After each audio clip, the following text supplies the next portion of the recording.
것에 참여하였느니라. 아멘. 예수님의 엉뚱함과 그 의미라는 제목으로 오늘 말씀을 나누기를 원합니다. 오늘 설교의 제목을 좀 특이하다라고 느끼시는 분들도 많이 있을 것 같습니다. 감히 예수님께 엉뚱하다고 하다니, 이러한 마음이 드실 수도 있는데, 솔직히 말씀드리면 성경 말씀을 보다가, 지금도 저도 그렇습니다. 때로는 예수님 왜 이렇게 말씀하셨지? 예수님 왜 이렇게 행하셨을까? 라고 생각되는, 우리의 기준으로 보았을 때 그렇죠. 우리의 기준으로 보았을 때 예수님 참 엉뚱하시다라는 생각이 드는 장면들이 성경에 종종 있습니다. 제가 설교를 준비하면서 리스트를 한번 쭉 작성을 해보니까 몇 가지를 이렇게 좀 소개를 해드릴게요. 먼저는 예수님이 12살 때였는데요. 예수님이 12살이면 이제 소년의 때잖아요. 그러니까 소년의 때에 아버지, 엄마, 아빠, 그러니까 요셉과 마리아와 함께 예루살렘에 간 적이 있습니다. 그때는 나사렛에서 살았잖아요. 나사렛 예수라고 하잖아요. 나사렛에서 이제 친족들과 함께 다 같이 이제 6월절에 예루살렘에 가는 관례가 있었기 때문에 같이 갔습니다. 근데 그렇게 갔다가 나사렛으로 돌아오는 길에 하룻길을 왔는데 요셉과 마리아가 보니까 예수가 없는 거예요. 얘가 어디 갔지? 라고 생각이 드는 거예요. 그러니까 친족들이 다 같이 이렇게 한꺼번에 이동을 했기 때문에 그 무리 안에 있을 거라고 생각이 든 거예요. 깜짝 놀랐잖아요. 12살짜리 아이니까. 그래서 예루살렘으로 다시 돌아가고 3일 만에 예수를 만났는데 이 소년 예수가 뭐 하고 있냐면 거기에 이제 성전에 있는 선생들과 묻기도 하고 대답하면서 그 선생들이 어떻게 이런 지혜가? 이러면서 이제 놀라고 있는 거예요. 근데 그게 중요합니까? 부모 입장에서 12살 아이를 만나가지고 얼마나 걱정했는지 아니 하니까 예수님 뭐라 그래요? 어찌하여 걱정하셨냐고. 내가 여기 아버지 집에 있어야 될 줄을 알지 못하셨나이까? 이런 얘기예요. 참 엉뚱하죠. 또 예수님께서 가나 혼인잔치에 있었던 일입니다. 혼인잔치 청함을 받았고 예수님의 어머니 제자들과 함께 갔어요. 혼인잔치가 한 일주일 동안 계속되다 보니까 포도주가 똑 떨어졌네요. 근데 포도주는 진짜 중요한, 혼인잔치 없어서는 안 되는 거거든요. 예수님의 어머니 마리아가 알고 예수님께 포도주가 떨어졌댄다. 글쎄 하니까 예수님이 뭐라 그래요? 여자여, 나와 무슨 상관이 있나이까? 내 때가 아직 이르지 못하였나이다. 황당하죠. 엉뚱하죠. 또 사람들에게 성전을 한번 헐어봐라. 그러면 내가 3일 만에 다시 짓겠다라는 말도 하고, 또 가늠한 여인을 현장에서 붙잡아 왔을 때 그 붙잡아온 사람들이 막 돌로 쳐서 죽이려고 하거든요. 왜냐하면 가늠한 여인은 죄인이니까. 근데 예수님 뭐라고 하세요? 그 가늠한 여인에게 뭐라고 하는 게 아니라 너희 중 죄가 없는 자가 돌로 쳐라. 이러한 것도 굉장히 의외의 말씀이고, 또 보통은 누가 누구의 발을 씻기느냐 하면 종이 주인의 발을 씻기거든요. 팔레스틴 지역에서 샌들을 신고 다니고 먼지가 많이 묻으니까 집에 오면 종이 후다닥 달려와가지고 이제 허리를 굽히고 무릎을 꿇어가지고 그 주인의 발을 씻기는데 예수님은 제자들의 발을 씻기셨어요. 그러니까 이것이 다 예수님의 엉뚱한 말과 행동인데, 우리의 관점에서는 왜 그러실까라는 생각이 들지만 그 안에는 예수님의 기쁜 뜻이 담겨져 있었어요. 오늘 본문 말씀에도 두 가지 예수님의 그 엉뚱한 말씀이 등장을 하는데, 그 말씀을 통해서요, 오늘 우리 추수감사 주일이고 또 우리가 흩어진 전도 축제를 앞두고 전도 대상자를 작정하는 날인데, 오늘 우리의 마음속에 주님이 주시는 메시지가 있기를 간절히 바랍니다. 첫 번째는 32절 말씀입니다. 32절 말씀에 보시면 예수님께서 이렇게 말씀하십니다. 이르시되 내게는 너희가 알지 못하는 먹을 양식이 있느니라. 이 말을 제자들에게 하신 말씀인데 제자들의 입장에서는 정말 황당한 말이었어요. 왜 그러냐면 이전의 상황을 좀 말씀드리면, 예수님께서 제자들과 함께 이제 밑에 있는 유대라는 지역에서 이제 위의 지방 갈릴리 지방으로 가는 길이었거든요. 근데 그 가는 길에 중간에 이제 그 사마리아 지역을 지나게 됐고 그곳에서 점심 시간인 거예요. 그러니까 식사할 때가 됐으니까 예수님의 제자들이 이제 동네에 들어가서 먹을 것을 사오는 그러한 타이밍이었거든요. 근데 먹을 것을 사왔어요. 그래서 드십시오, 점심 식사하세요, 예수님하고 탁 내놨는데 이 말씀을 하시는 거예요. 내게는 너희가 알지 못하는 양식이 있느니라. 그러니까 좀 황당하죠. 제자들 입장에서 이제 식사, 그래서 제자들이 무슨 생각하냐면 33절 말씀에 보면 제자들이 서로 말하되 누가 잡수실 것을 갖다 드렸는가? 이런 생각을 할 정도였다는 거예요. 누가 잡수실 거 갖다 주셨나? 예수님 먼저 식사하셨나? 뭐 맛있는 거 드셨나? 이런 생각을 제자들 입장에서 했다는 거예요. 근데 사실은 예수님 식사하지 않으셨어요. 지금 밥을 드시지 않은 거예요. 근데 나에게는 다른 양식이 있다. 이 말이 무슨 말일까? 인간에게는 뭐 여러 가지 욕구가 있지만 3대 욕구가 있죠. 식욕과 성욕과 수면욕, 이것이 3대 욕구입니다. 근데 가장 강한 게 식욕이죠. 먹는 것에 대한, 여러분 그렇지 않습니까?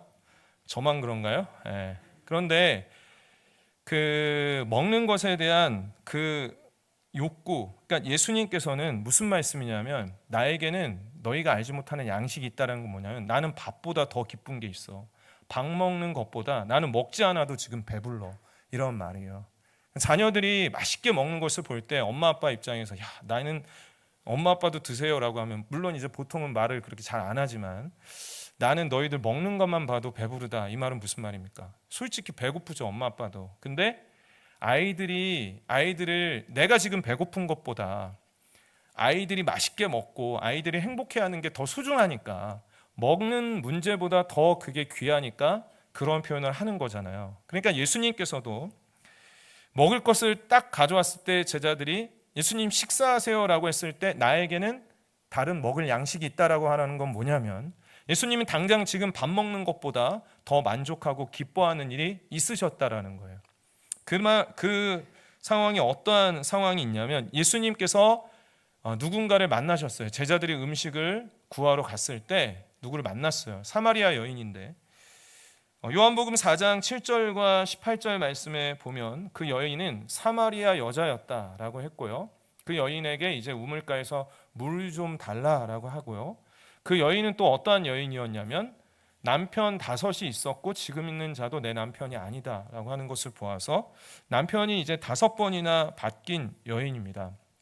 근데 일반적인 상식으로는 사마리아 여인, 그것도 남편이 5번이나 바뀐 그 여인에게 물을 달라고 하고 그 유대인 한 남자가 그렇게 접근하고 대화 나눈다는 것 자체가 있을 수 없는 일이었어요. 좀 배경적인 것 말씀드리면, 지도를 한번 보시면 지금 이제 유대 지역에서 갈릴리로 가는 길에 사마리아라는 지역을 통과하면서 수가라는 지역을 통과하게 된 거예요. 근데 지금 이제 사마리아에 사는 사마리아인들은, 유대인들은 상종하지 않습니다. 혐오합니다. 왜 그런가 하면 잠깐 좀 설명을 드릴게요. 이 사마리아 사람들은 어떠한 사람들인가 하면, 이스라엘의 역사를 잠깐 말씀드리면, 지난 주일에 다윗 왕에 대한 말씀을 가지고 제가 나누었는데, 다윗 왕은 그 이스라엘의 몇 번째 왕입니까? 2번째 왕이잖아요. 그러니까 첫 번째 왕은 사울 왕이고, 2번째 왕은 다윗 왕이고, 3번째 왕은 다윗 아들 솔로몬 왕이죠. 그 다음이 이제 르호보암 왕인데, 그 르호보암 왕 때 이제 북이스라엘과 남유다로 분열이 돼 버리는 거예요. 당시에 이제 국무총리격이었던 여로보암이라는 자가 따로 세력을 형성해서 북이스라엘을 형성을 하고, 그 다음에 이제 르호보암, 솔로몬의 아들이 남유다를 형성을 했어요. 그러니까 우리나라처럼 남한과 북한으로 나뉜 것처럼 이스라엘도 북이스라엘과 남유다로 나뉘었거든요. 근데 그렇게 나뉘고 나서 시간이 흘러 북이스라엘은 아수르라는 나라한테 정복당하고 멸망을 당합니다. 멸망당하고 나서 무슨 일이 있냐면, 이 아수르가 그 정복하는 식민지들을 컨트롤하기 위해서 민족 어떠한 그 혼혈 정책을 씁니다. 자신들이 이제 아래에 있는 민족끼리 다 혼혈되게 하고 민족의 정체성을 없애는 거예요. 그래서 북이스라엘 사람들은 순수 혈통을 잃어버리게 돼서 혼혈 민족이 되었어요. 그 사람들이 사마리아라는 지역에 정착해서 살았고, 그 사람들을 사마리아인이라고 불렀거든요. 그러니까 그 사마리아 사람들은 이 유대인들, 남유다도 나중에 멸망당하고 뭐 그랬지만 그 순수 혈통을 지켰기 때문에 남유다의 사람, 유대인들은 북이스라엘 사람들, 그 혼혈된 사마리아인들을 볼 때 개와 같이 여겼어요. 그래가지고 상종도 하지 않고, 아까도 바로 질러서 올라가면 갈릴리인데 돌아서 갈 정도로, 그 땅을 밟지 않을 정도로 무시하고 종교적으로나 정치적으로 아주 깔보는 사람들이 사마리아인입니다. 그러한 여인을 유대인인 한 남자가 가까이 가서 물을 달라고 하는 게 상식 밖의 일이었고, 게다가 그 사마리아 여인이 남편이 5번이나 바뀐, 사람들이 손가락질하는 그러한 도덕적으로도 흠이 있는 여인이었다. 근데 그 여인에 대해서 다가가고 있어요. 이 여인은 물을 들어온 시간은 우리나라 시간으로 정오 12시였습니다. 가장 해가 중천에 있는 시간. 그 사람들이 계산할 때는 해 뜨는 데부터 계산을 하기 때문에 6시에 해를 뜬다고 생각하고 6시부터 이제 시간을 세면 그 사람들 기준에서는 6시거든요. 근데 6시가 우리에게는 정오예요. 근데 그때 물을 뚫어놓은 사람이 없어요. 너무 당연하죠. 더우니까. 해가 뉘엿뉘엿 저 갈 때 보통 물을 뚫어오는데 그 여인이 그 시간에 물을 뚫어온 이유는 사람들의 시선을 피하기 위함이었어요. 사람들이 손가락질하거든요.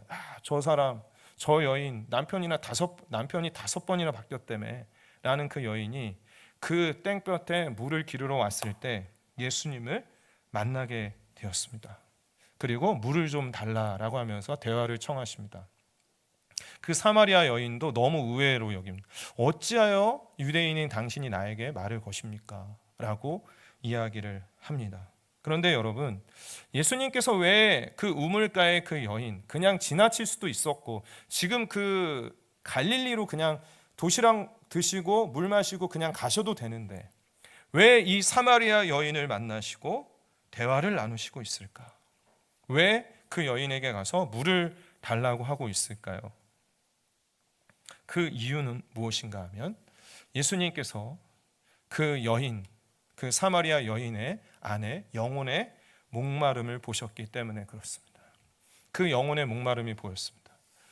남편이 5번이 바뀌도록 그렇게 인생에 만족함이 없고 지금 아이러니하게도 물을 뚫어온 그 여인이지만 그 물을 마신다고 해서 영원한 갈증이 해결되는 것도 아니고 또 물을 마시고 또 물을 마셔도 목마른 그 여인의 그 영혼의 목마름, 예수님이 아니면 채워줄 수 없는 그 영혼의 목마름이 보였기 때문에 이 여인을 그냥 지나치지 아니하시고 전도를 시작하시는 거예요. 자, 요한복음 4장 13절과 14절 말씀에 그 여인에게 이렇게 말합니다. 같이 함께 읽겠습니다. 시작. 예수께서 대답하여 이르시되 이 물을 마시는 자마다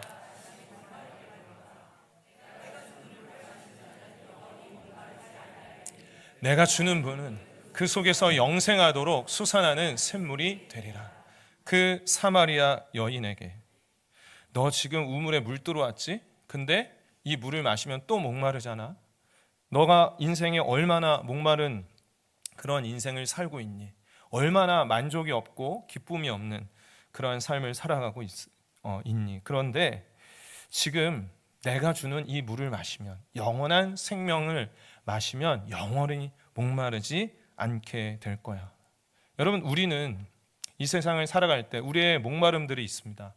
그 목마름을 채우기 위해서 열심히 살아갑니다. 아침에 일찍부터 밤 늦게까지 수고하고 일하기도 하고 재밌는 일들을 또 경험하기도 하고 하게 되는데 이 세상에서는요, 우리의 영혼의 깊은 갈증을 완전히 채울 수 없습니다. 우리에게는 예수님만이 채워줄 수 있는 참된 만족과 기쁨이 있습니다. 우리가 예수님을 믿는 이유죠. 우리가 오늘 이 자리에 모여서 예수님의 이름을 구하고 예배드리는 이유죠. 우리의 영혼의 깊은 그 갈증은 이 세상에서는 도저히 채울 수가 없는 거예요. 이 세상에서는 완벽한 만족이 없습니다. 뭘 갖고 싶어도 그걸 갖게 되는 순간 또 다른 것이 또 갖고 싶고 뭘 이루었어도 그것이 때로는 이제는 불평이 되고 다른 것에 대한 욕심이 또 생기게 됩니다. 제가 설교를 준비하면서 갑자기 떠오른 경험이 있습니다. 그때 이제 경험을 떠올리고 그렇게 무거운 경험은 아니에요. 근데 떠올리고 저 혼자 막 어이없어서 많이 좀 웃었어요. 혼자 설교 준비하면서. 잠깐 이 말씀을 드리면 제가 수년 전에 캠핑에 입문할 때입니다. 누구나 무엇이든지 처음 시작한다는 건 어설프잖아요. 그래서 처음에 캠핑을 할 때 제 생각엔 텐트만 있으면 되겠지라는 생각이 들었습니다. 텐트를 준비를 했죠. 그래서 근데 이제 커뮤니티나 카페 같은 데 보니까 그 텐트 위에 타프라는 거를 또 올리더라고요. 그래서 천막과 같은 걸 올려요. 그래서 뭐지 저거는? 저게 꼭 필요할까라는 생각이 들어서 선배님들께 조언을 구했습니다. 카페에 가입을 해가지고 제가 질문을 올렸습니다. 7월 말에 캠핑 가는데 타프가 꼭 필요할까요? 댓글들이 너무 감사해요. 쫙 달리는데 그 중에서 7월 말에 타프 없이 나가면 타 죽습니다라고 이렇게 댓글이 올렸습니다. 너무 두려운 마음에 진짜 두껍고 큰 무거운 타프를 구해서, 캠핑 초보인데 타프를 제대로 쳐본 적이 없는데 동해에 망상 해수욕장에 있는 그 뜨거운 여름에 바닷가에 캠핑을 초보 때 간 거예요.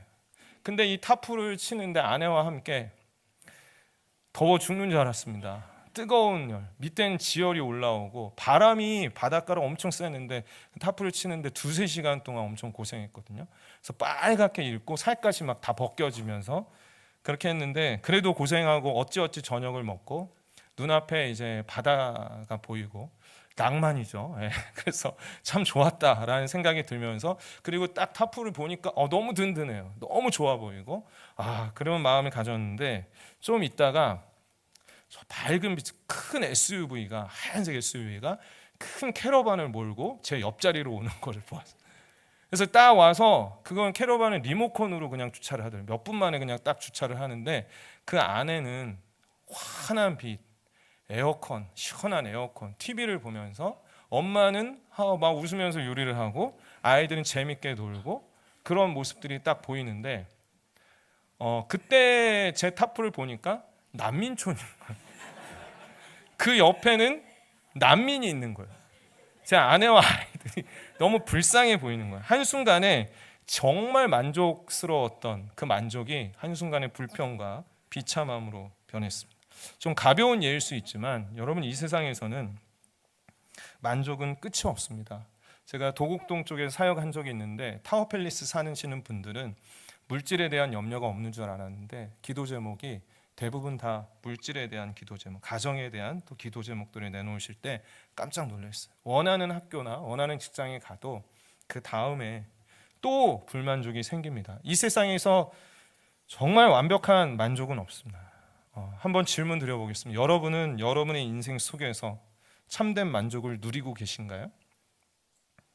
이 세상에서 완벽한 만족과 기쁨은 없습니다. 오직 우리의 생수 되시는 예수 그리스도 안에서만 누리는 기쁨과 만족과 사랑만이 우리의 영혼의 목마름을 채울 수가 있습니다. 예수님께서는 우물가에 만난 그 사마리아 여인에게 영원히 목마르지 아니하는 이 생수, 구원, 그 은혜에 대해서 증거하시고 전하셨어요. 그리고 그 여인이 내가 그렇게 영원히 목마르지 않는 것이, 그 생수가 있다면 나에게 좀 주십시오라고 하고 예수님을 그리스도로 고백하고 예수님을 영접하게 되었습니다. 그리고 나서 음식을 구하러 갔던, 동네에 음식을 사러 갔던 제자들이 온 거예요. 그러니까 그 순간에 제자들이 아무것도 모르고 도시락 탁 펴서 예수님 식사하십시오 라고 하는데, 예수님의 마음엔 뭐예요? 지금 밥이 문제예요?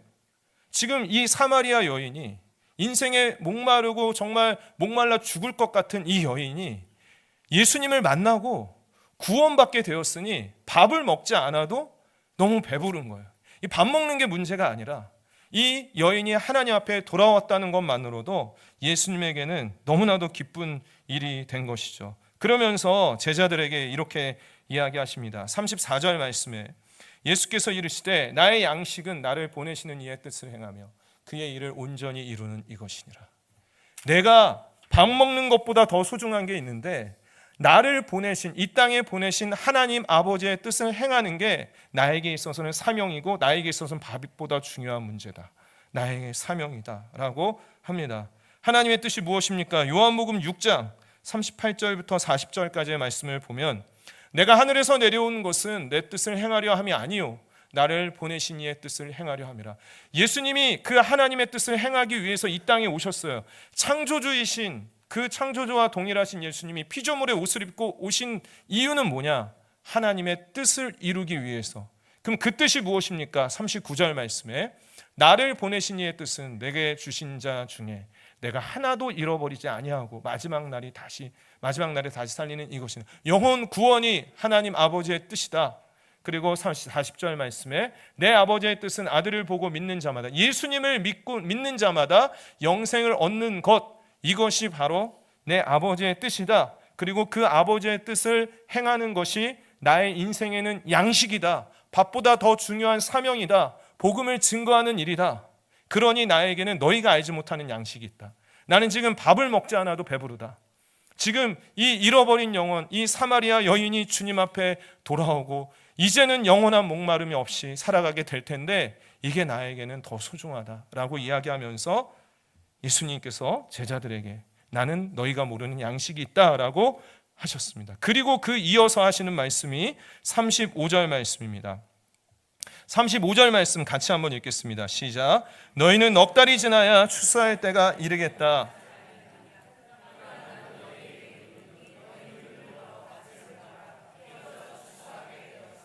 아멘.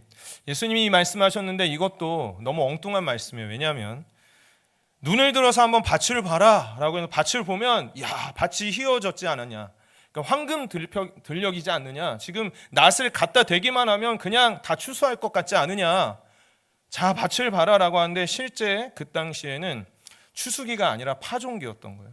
그러니까 제자들의 눈에 보기에는요, 지금 눈앞에 야 추수할 때가 됐다 한번 봐라 라고 하시는데 그 제자들의 눈에는 이제 막 씨를 뿌린 아무것도 없는 빈 밭이에요.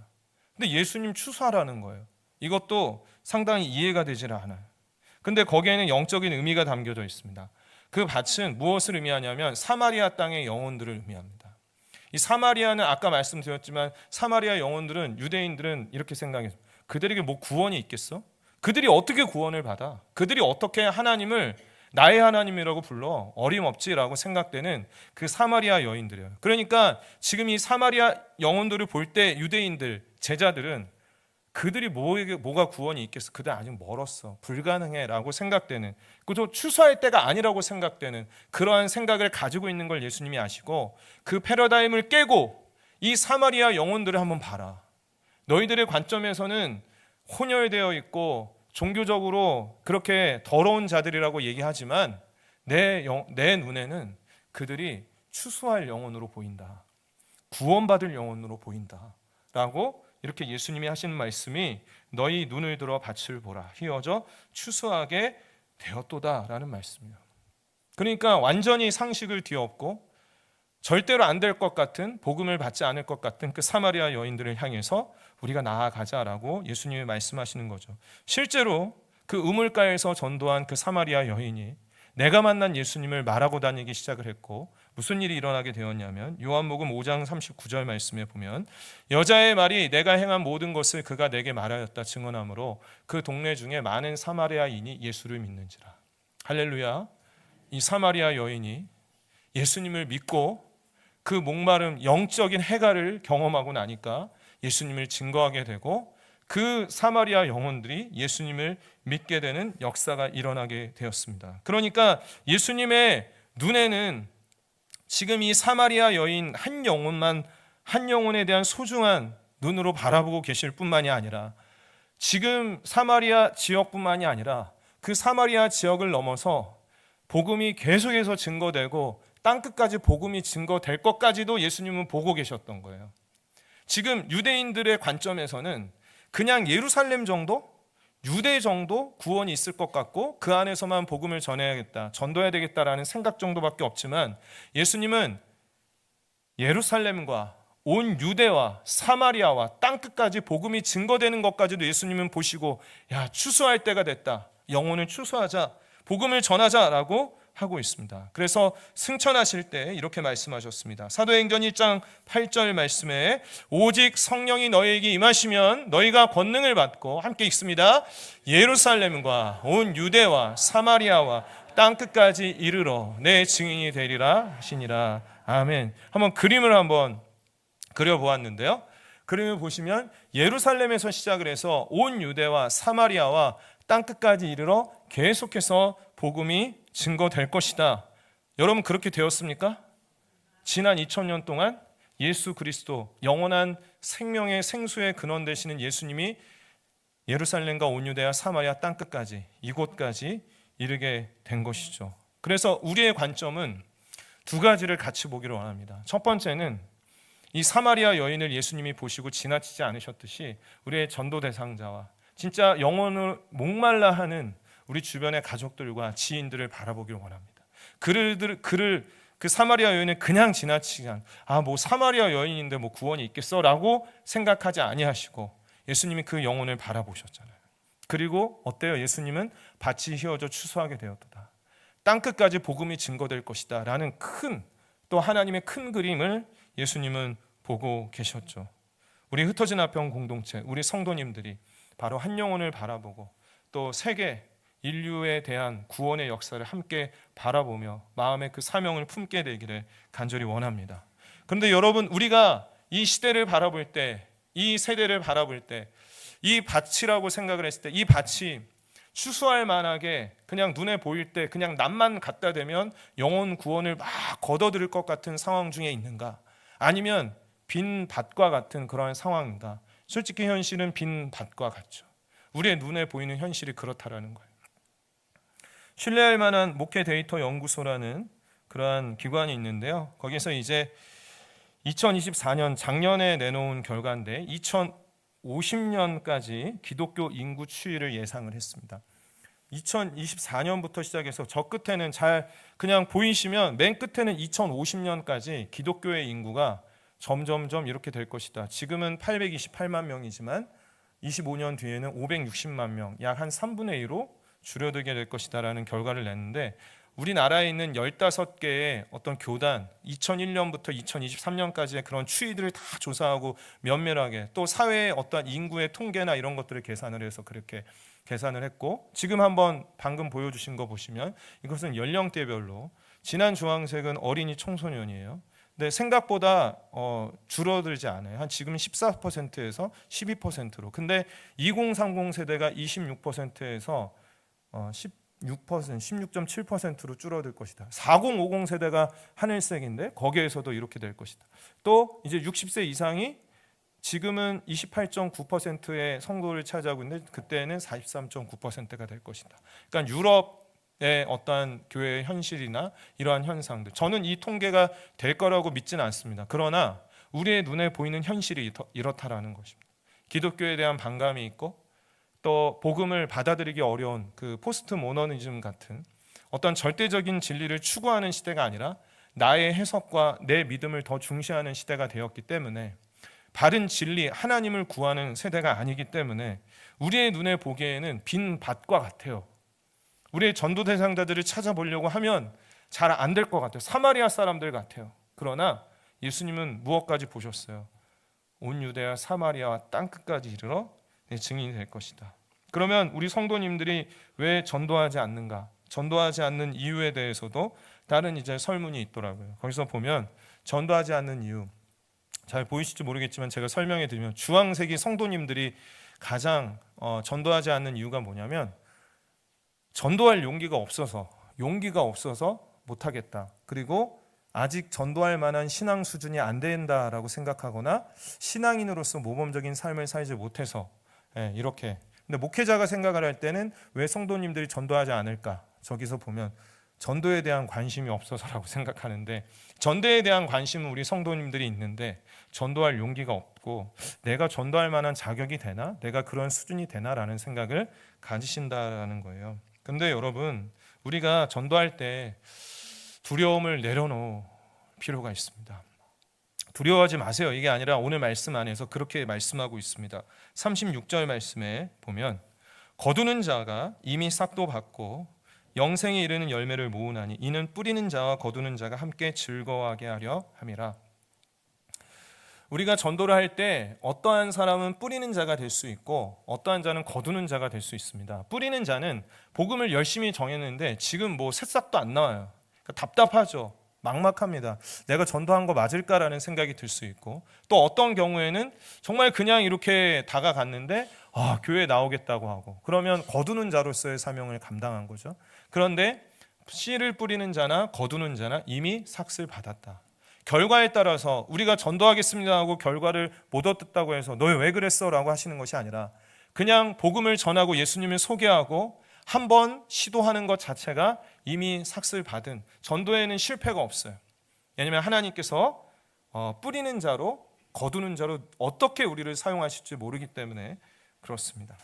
그래서 여러분 다시 한번 그림을 보면 아까 예루살렘과 온 유대와 사마리아 땅끝까지 여기에 제가 하나를 더 끼워 넣었습니다.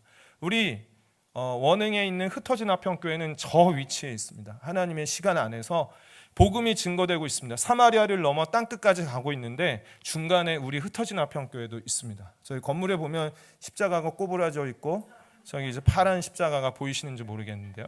여기서 원흥 흩어진 화평 공동체가 땅끝까지 복음을 증거하는 사명이 있습니다. 이것이 디아스포라, 흩어진 사람들의 사명이고 지난 2000년 동안 복음을 증거해 왔어요. 그러면 여러분 여기에서 멈춰서는 안 된다. 우리가 통전적인 선교 공동체로서 주님이 다시 오시는 그날까지 하나 더 그림을 보면 이제 나에게서부터 전도 대상자의 대를 향하고 그것이 땅끝까지 이르러 언제까지요? 주님이 다시 오시는 그날까지 우리가 이 사명을 감당하며 나아가야 되는 것이죠. 여러분, 예수님께서는 참 엉뚱한 말씀하셨어요. 나에게는 너희들이 알지 못하는 양식이 있다. 그것은 나는 밥 먹는 것보다 지금 이 사마리아 이 영혼이 하나님 앞에 돌아오고 구원받은 게 너무 기쁘고 소중해. 밭이 이어져 추수하게 되었다. 너희들의 관점에서는 모든 것이 끝난 것 같지만 하나님의 역사는 계속될 것이고 복음이 증거될 것이고 2000년 뒤에 우리의 모습도 예수님은 이미 보셨고 그 다음에 하나님께서 우리를 통해서 또 어떻게 역사하실지도 보셨어요.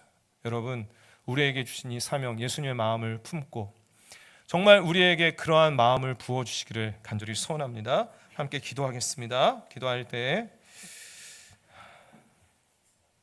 여러분, 우리가 세상에서 만족함 없이 참된 기쁨을 누리지 못하고 살아갈 때 예수님이 우리의